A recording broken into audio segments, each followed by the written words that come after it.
Sufrí un preinfarto, y me di cuenta de que nadie vino a verme. No tengo hijos, y mi exesposo me dejó porque le fui infiel. ¿Qué voy a hacer ahora con mi vida?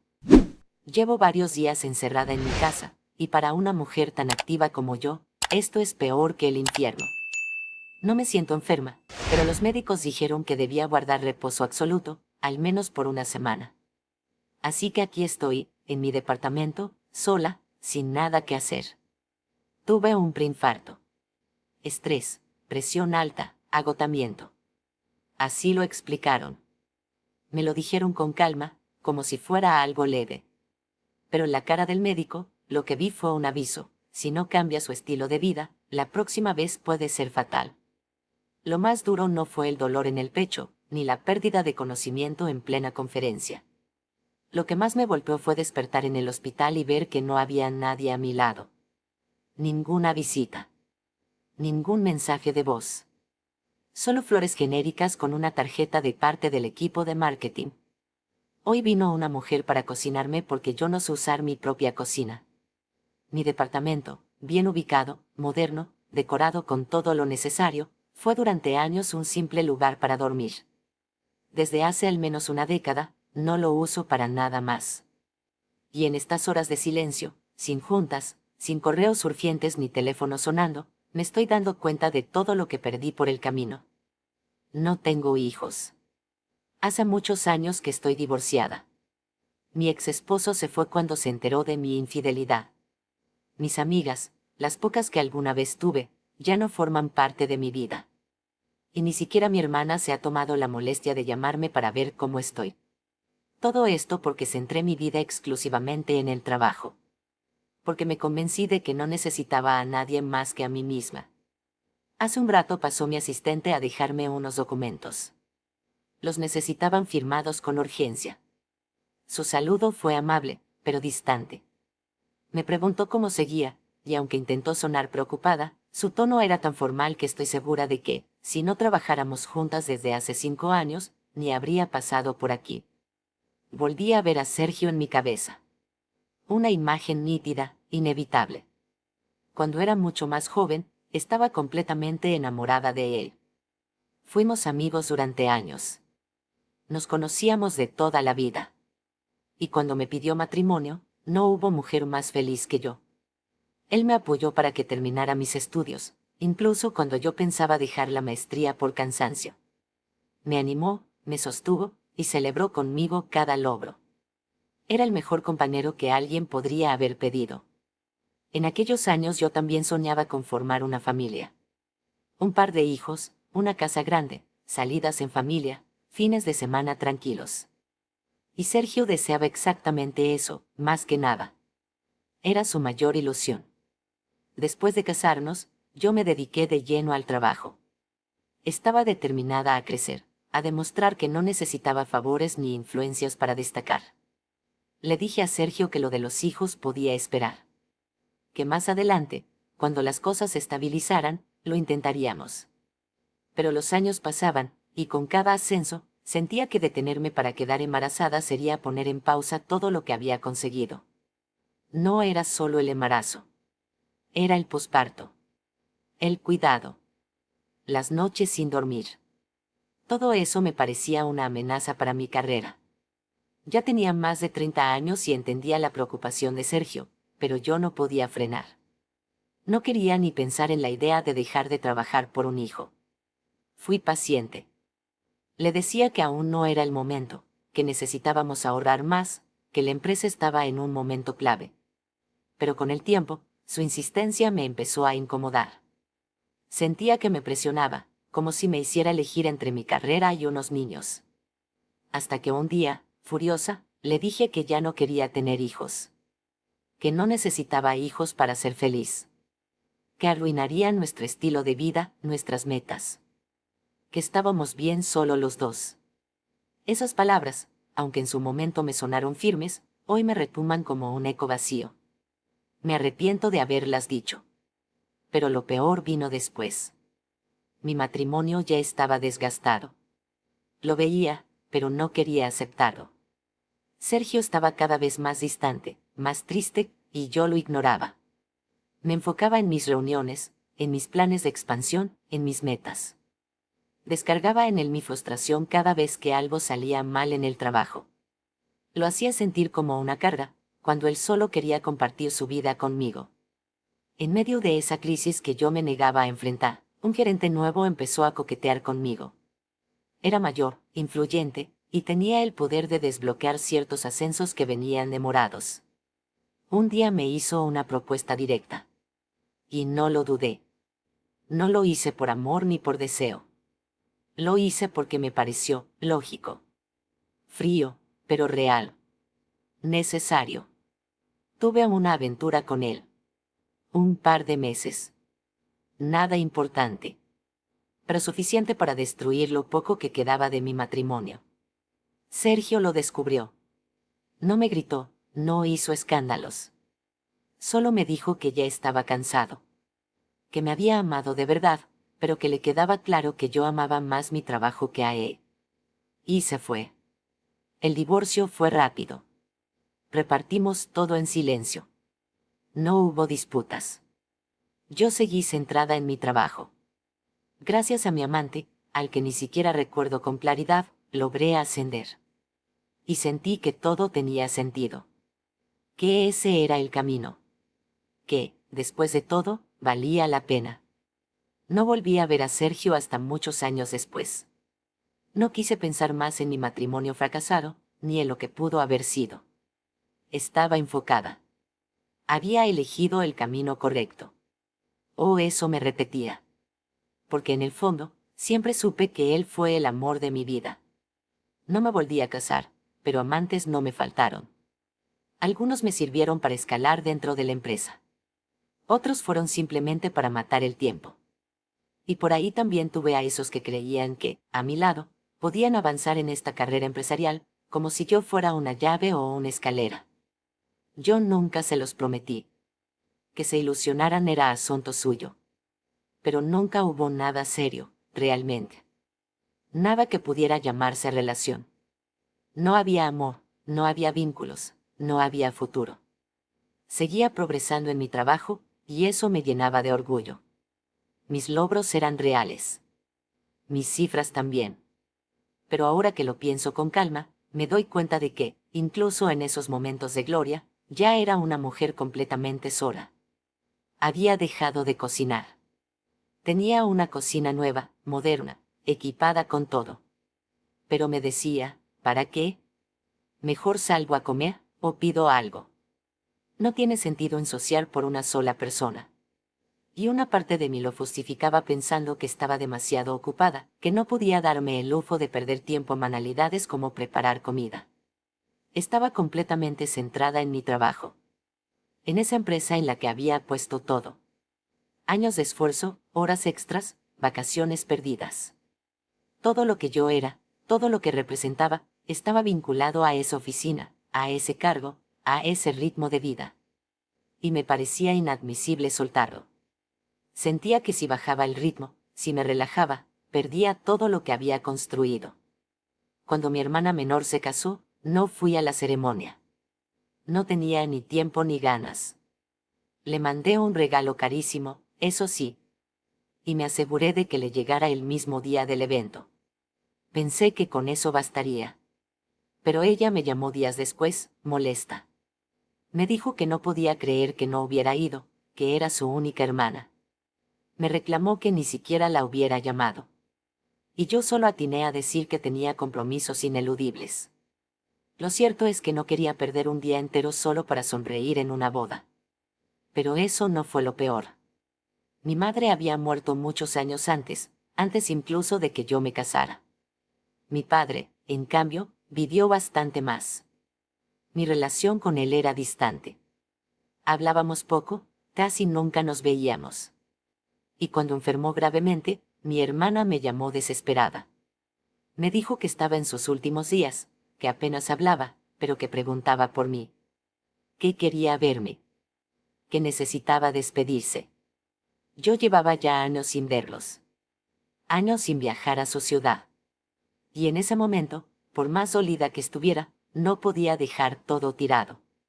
Tenía una reunión clave, un cierre de trimestre, y la preparación para una presentación ante la junta directiva. No era tan fácil como subirme a un avión. Y, además, no quería enfrentar esa conversación pendiente. Esa culpa que ya se había acumulado demasiado. Mandé dinero. Mucho dinero. Lo puse en el mejor hospital posible.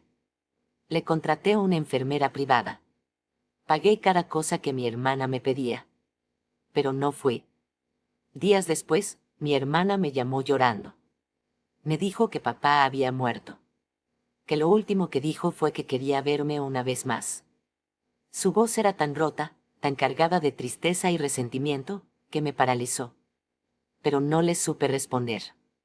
Ni siquiera fui al funeral. Tenía una presentación con ejecutivos extranjeros. Mi hermana no volvió a llamarme. Y yo nunca marqué su número. No estoy segura de cuántos años han pasado desde entonces. 10. 12. No lo sé. Perdí la cuenta. Y el vínculo. Todo eso quedó atrás, porque yo solo tenía en mente una meta: convertirme en CEO. Mi empresa era una multinacional de retail, con operaciones en varios países. El cargo máximo nunca había sido ocupado por una mujer. Y todas las señales indicaban que yo era la mejor posicionada para ser la primera. Ese era mi siguiente gran paso. El último. La cima. Y lo logré. Cerca de mis 50 años. Lo anunciaron con bombos y platillos. Se organizó una ceremonia interna. Todos fueron de gala. Me felicitaron personas que no conocía. Recibí regalos, mensajes, flores. Hubo un video conmemorativo que mostraba mi trayectoria. Me aplaudieron de pie. Pero cuando regresé a mi departamento, uno de los mejores de la ciudad, con una vista envidiable, no había nadie esperándome. Ni una copa servida. Ni una persona que me abrazara. Ni una voz que me dijera lo lograste. Nada. Solo silencio. Tiempo después, unas viejas amistades organizaron un reencuentro informal. Me sentía particularmente melancólica en esos días, así que acepté. Y fue ahí donde lo vi. Sergio. Mi exmarido. El único hombre al que realmente amé. No estaba solo. Se había vuelto a casar. Y tenía 2 hijos. Uno de ellos ya debía tener al menos 15 años. No me vio. Y yo no me acerqué. Me quedé al fondo, observando. Se los veía felices a todos. Completos. Cómodos. Saludándose con cariño, riendo, hablando de anécdotas, con niños correteando alrededor. Yo, en cambio, era una figura ajena, invisible. Sentí que nadie se daba cuenta de la importancia de lo que yo había logrado. Yo era la cabeza máxima de una de las empresas más grandes del país. Pero ahí, en ese lugar lleno de familias y recuerdos, yo era simplemente una mujer sola. Después de eso, seguí trabajando. Más que nunca. Mi asistente se volvió mi sombra. Mi mano derecha. Le conté muchas cosas de mi vida. Detalles personales. Recuerdos. Tal vez esperando un poco de cercanía. Pero ahora me doy cuenta de que ella solo cumplía su trabajo. Que su amabilidad era parte de su rol. No era afecto. Era protocolo. Hace una semana, ya con mis 55 años, estaba dirigiendo una presentación frente a un grupo de socios estratégicos. Era una reunión clave. Todo el equipo estaba reunido en la sala de juntas. Yo hablaba como siempre, con seguridad, con ritmo. En un entorno tan competitivo como el mío, uno no puede mostrarse débil. Y fue entonces cuando lo sentí. Primero, un mareo leve. Un desequilibrio sutil que me obligó a detenerme un segundo. Puse una mano sobre la mesa, me apoyé con disimulo. Tomé aire. Todos me miraban, pero yo sonreí y seguí hablando como si nada. Luego vino el segundo golpe. Más fuerte. Más profundo. Un dolor agudo en el pecho, justo al centro. Como si alguien me hubiese apretado el corazón con una tenaza. Me faltó el aire. Me llevé la mano al pecho instintivamente. Tragué saliva. Intenté continuar. Pero la náusea llegó de golpe. El estómago revuelto. La vista borrosa. Me tambaleé. Di un paso hacia un lado, buscando estabilidad. Sentí cómo se me aflojaban las rodillas. Mi asistente, que estaba al fondo, lo notó. Se acercó rápidamente. Yo levanté la mano para detenerla. Le dije, estoy bien. Apenas me salió la voz. Y en ese momento, el dolor se intensificó. Fue como un puñal. Un fuego en el centro del pecho. Me doblé hacia adelante, pero ya era tarde. Las piernas no respondieron. Perdí el equilibrio. Y todo se volvió negro. Recuperé el conocimiento mientras me sacaban en la camilla. Mi asistente iba a un lado, asustada, tratando de no mostrarse nerviosa. Pensé que todo eso era humillante. Intenté moverme, decir que no hacía falta tanto drama, que podía levantarme, pero no pude. Cuando volví a reaccionar con claridad, ya estaba en el hospital, con una vía en el brazo, conectada a monitores. Me dijeron que fue un preinfarto. Usaron otras palabras más técnicas, claro, pero básicamente casi me muero. Eso entendí. Estoy con reposo obligatorio, encerrada en mi casa. Una enfermera viene a verme por las mañanas, una señora me cocina porque no debo hacer esfuerzos, y mi asistente pasa cada día con papeles para firmar. Los médicos fueron muy claros. Si no cambio mi estilo de vida, la próxima vez podría ser la última. Me hablaron del estrés, del agotamiento, de la edad, de lo que el cuerpo ya no puede aguantar. Todo en un tono pausado, casi condescendiente, como si no supieran a quién le estaban hablando. Como si no entendieran lo que significa ser la cabeza de una empresa como la mía. Como si no tuvieran idea de lo que me costó llegar hasta donde estoy. Pero supongo que ahora nada de eso importa. Cuando estaba en el hospital, mi asistente se acercó con una pregunta incómoda. Me dijo que no sabía a quién debía avisar sobre mi estado. Que, en los formularios de emergencia de la empresa, aún figuraba Sergio, mi ex esposo. Yo jamás había actualizado ese dato. Siempre lo dejaba para después. Cada vez que Recursos Humanos me lo pedía, decía que luego me encargaría. Y nunca lo hice.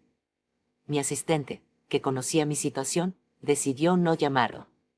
Lo agradecí. No sé qué habría sentido si él aparecía ahí. Rabia, vergüenza, tristeza. Tal vez todo junto. Pensé en decirle que llamara a mi hermana, pero ¿para qué? Han pasado tantos años desde que dejamos de hablar que no estoy segura de que siquiera me conteste el teléfono. No sabía qué decir. Ni qué esperar. Así que no le di ningún contacto. Le dije que no era necesario avisarle a nadie. Pero es precisamente eso lo que me tiene en este estado. Esta sensación de estar rodeada de todo y al mismo tiempo de nada. ¿Qué pasaría si me muero mañana? ¿A quién le importará? ¿De qué sirve tener dinero en el banco si nadie lo va a usar? ¿Y quién me lloraría si no estoy? Quise convencerme de que había dejado una huella imborrable en la empresa. Que era un pilar. Que todos me respetaban. Que mi nombre quedaría grabado en la historia de esa compañía. Pero hoy, hace solo unas horas, recibí una llamada que me bajó de esa nube. Era el presidente de la Junta de Accionistas. Me llamó directamente. Con tono amable, casi paternal. Dijo que habían hablado con los médicos. Que estaban al tanto de mi estado de salud, del estrés acumulado, del riesgo. Y entonces me clavó el golpe más duro de mi vida. Me dijo que estaban considerando la posibilidad de que yo pasara a un rol más de consultoría. Menos operativo. Que quizás había llegado el momento de ceder mi puesto a alguien más joven, con más energía, con nuevas ideas. Lo dijo con mucha elegancia. Como si me estuviera premiando. Como si fuera un regalo. Pero no era una propuesta. Era una decisión. Ya estaban barajando nombres. Ya estaban pensando en quién me iba a reemplazar. Y para coronar todo, con ese tono condescendiente que tanto detesto, me dijo que me lo había ganado. Que nadie había dado tanto como yo por la empresa. Que ahora merecía descansar. como si me estuviera haciendo un favor. Como si jubilarme fuera una recompensa. En realidad, me están sacando. Me quieren empujar suavemente a la salida. Dejarme como consultora, que es una forma elegante de decir niñera del nuevo. Supervisar desde lejos mientras otro toma las decisiones. ¿Y qué se supone que puedo hacer? ¿Iniciar desde cero? ¿Fundar mi propia empresa? ¿Con qué cuerpo? ¿Con qué energía? ¿O sino qué, me voy a dedicar a cuidar a mis nietos? Ni siquiera tengo hijos. No tengo a nadie. Estos días encerrada en casa han sido como una tortura. Una especie de infierno personal. No hay ruido. No hay llamadas. No hay reuniones. Solo silencio. Y pensamientos. Muchos pensamientos. He repasado cada una de mis decisiones. Una por una. ¿Y para qué? ¿Qué he conseguido? ¿Qué logré con tanto sacrificio? ¿Alguna vez Sergio pensará en mí?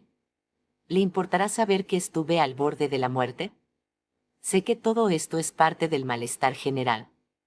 Que no me van a reemplazar de la noche a la mañana. Que la empresa aún depende de mí. La próxima semana volveré a la oficina y todo volverá a estar bajo control. Pero el tiempo corre. Y eso me duele. Saber que ya no soy intocable. Saber que hay un final más cerca de lo que creía. Y me pregunto si mi vida habría sido diferente si hubiera tenido hijos. Si siguiera con Sergio. ¿Estaría él aquí, cuidando de mí? ¿Me habría acompañado al hospital? ¿Me habría sostenido la mano? O tal vez nunca habría estado en esta situación. ¿Y tendría nietos? Tal vez, si los tuviera, no me molestaría jubilarme. Podría dedicarme a ellos. A enseñarles cosas. A verlos crecer. Pero no tengo nada de eso. Solo tengo recuerdos. Trofeos, cifras y títulos. He pensado también en mi hermana. Sé que tiene al menos 2 hijos. Mis sobrinos. No sé si me recuerdan. No sé si me odian. Tal vez ni saben que existo. ¿Con qué cara puedo llamarla ahora? ¿O simplemente me aparezco allá, con una maleta, diciendo que necesito compañía? ¿Qué fracasé? Soy la gran empresaria, la mujer poderosa, la que rompió techos de cristal. Pero al final, estoy sola. Quería que alguien me escuche. Que alguien sepa lo que estoy sintiendo. Que alguien entienda lo que duele llegar a la cima, y descubrir que no hay nadie ahí para recibirte. Tanto esfuerzo. Tanta dedicación. Tantas horas robadas al descanso, al amor, a la familia. ¿Y para qué?